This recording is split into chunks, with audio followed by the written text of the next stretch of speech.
Hey y'all, it's Rick here with Uncommon Communion, and I am back because today was a game day. It's actually after midnight as I record this, but you know what the day was before Thursday was a game day, and I'm here for and with an update and also a look ahead at the game we have on Friday, and then the two really banger games, I think, on Saturday. As always, y'all, let us remember we are always and everywhere in the holy presence of the more and each other.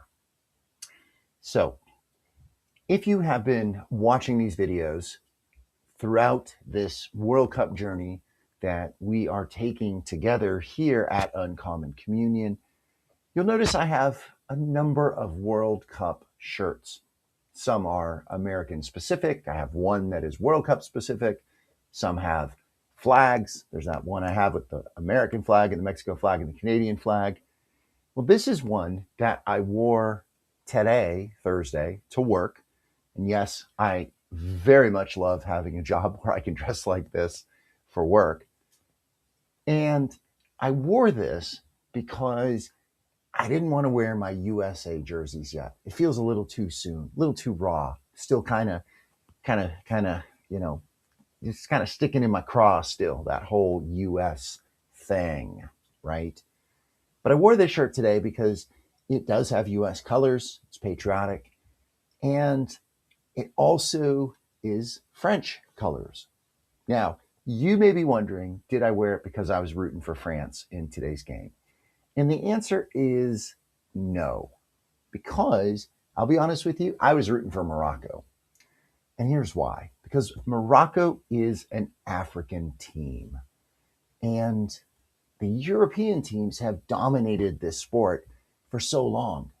And to be fair, they have the best leagues in the world, right? The Mexican league, or excuse me, the Premier League, the Spanish league, the Italian league, the German league, and so forth, right? Top notch teams and the best players and some of the best fans in the world. But a team like Morocco is interesting because in the last World Cup, they made it all the way to the semifinals, the final four. And they didn't quite make it all the way to the final. They got knocked out, played well, and here they are again 4 years later. And they're a solid team. And quite honestly, they are very likely the best team in Africa right now. They did win the Africa Cup. Now, you might know there was some controversy. Senegal and Morocco played in the final game, and it was just an absolute insane situation. You can look it up, you can look at the video, but Morocco was awarded the winner of that match. And 2 years in a row, two World Cup cycles in a row, they're in a large knockout game. Unfortunately, though, they came up against France. And you might know France and Morocco have a little bit of history, right? One was the colonizer, one was the colonized. And actually, a lot of players from Morocco are French. They live in France or they were born in France, but dual citizenship and so on. So there was a lot of familiarity, a lot of energy, and a lot of hope in the Morocco side because they've done pretty well in the tournament. They've had they had some good games.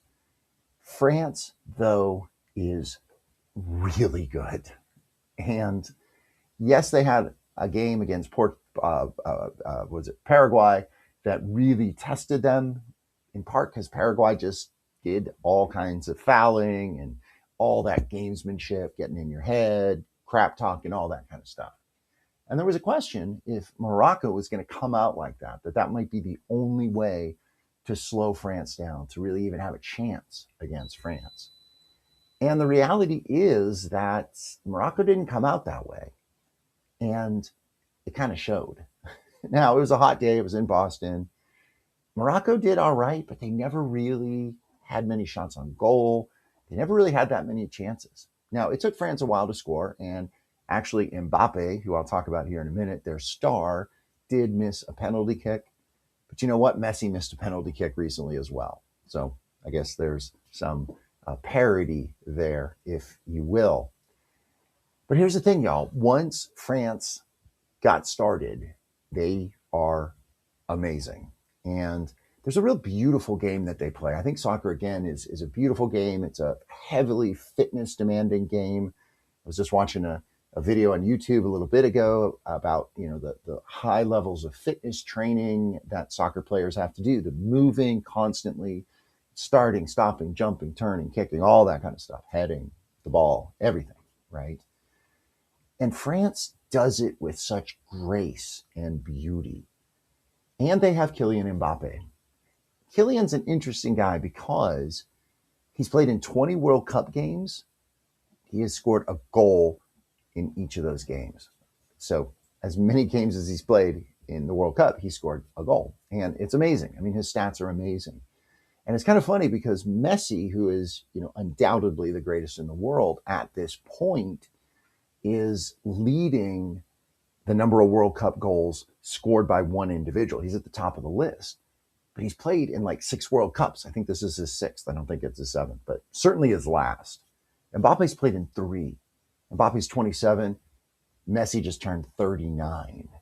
So Mbappe's only a couple goals and may actually, even in this tournament, surpass Messi. Those two went head to head in the last final in 2022. And you may recall that Kylian Mbappe scored a hat trick.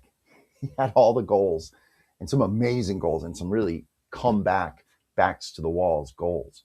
And we may see that rematch again in this particular World Cup, quite possibly. But watching France play, watching Mbappe play is a thing of beauty. And they really look unstoppable. They really look like a team of destiny, a team that doesn't have a lot of weaknesses, a team that's going to be tough to beat. So, who will they play next? Well, they're through to the round of 4, final 4, last 4, quarterfinals, semifinals, however you want to call it. The game tomorrow, or Friday, as you're watching this, which comes on at 3 Eastern, Spain and Belgium. One of those two teams, whoever wins, is going to play France. And in that matchup, Spain really should be the winner, at least on paper. They look the strongest. Get this, y'all. They have played in 5 World Cup games so far, and they have let in 0 goals. 0 goals. They have something like 7+ hours of game time that they've not been scored on, which is remarkable. They haven't even made an accident, an own goal. So they got the defense. They also have a very much of a powerhouse offense. And then there's Belgium. Oh, Belgium. It's going to be interesting because we're going to see the Belgium team that looks so strong and so solid and so energetic against the U.S. when the U.S. looked just so really pathetic and poor just a few days ago. We're going to see if that Belgium team is for real because Belgium is an aging team. They've got some stars who have tired legs and tired bodies, and they didn't play against the U.S., and that was significant. So we're going to see if they play against Spain, and we'll see how Belgium does. It's likely to be kind of an ugly game in the sense that Belgium's likely to drop back and do a low block, as they call it, or more colloquially, park the bus, right? Become very defensive and really just look for a chance to counterattack Spain. And Spain will be passing and moving and trying to break through and get that goal because it takes at least 1 goal to win, right? 0-0 brings you ultimately to a shootout, which quite honestly, most teams don't want to get to. So that should be a pretty okay game. Probably of the 4 quarterfinal games, 1 is down already. Tomorrow's is probably the second least interesting because it's probably not going to be that close. On the other hand, on Saturday, the early game is one to watch. And we'll talk more about that tomorrow, Friday.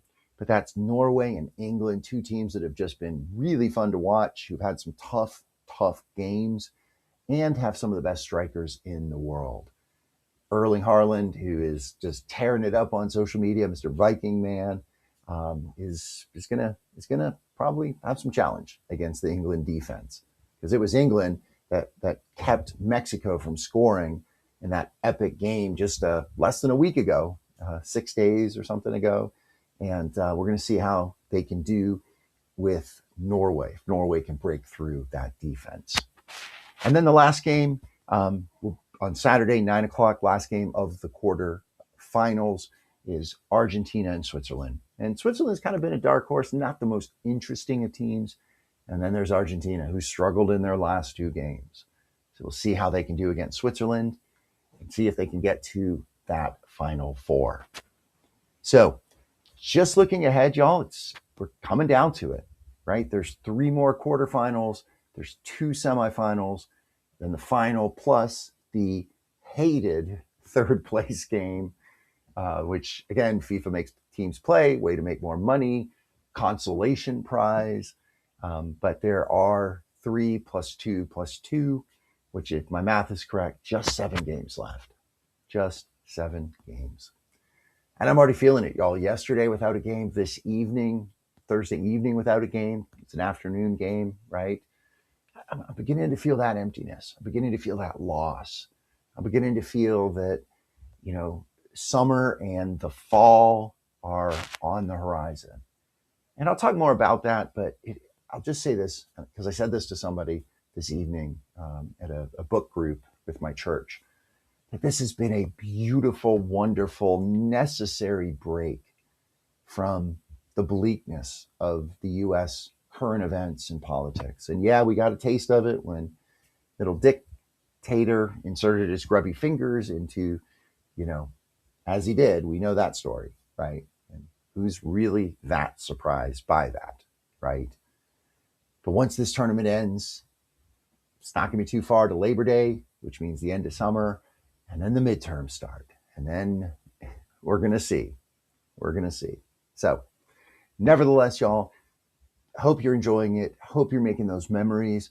Thank you for watching. Thank you for being here. And no matter what, y'all, blessing and good. Be bold, be well, hold fast, y'all.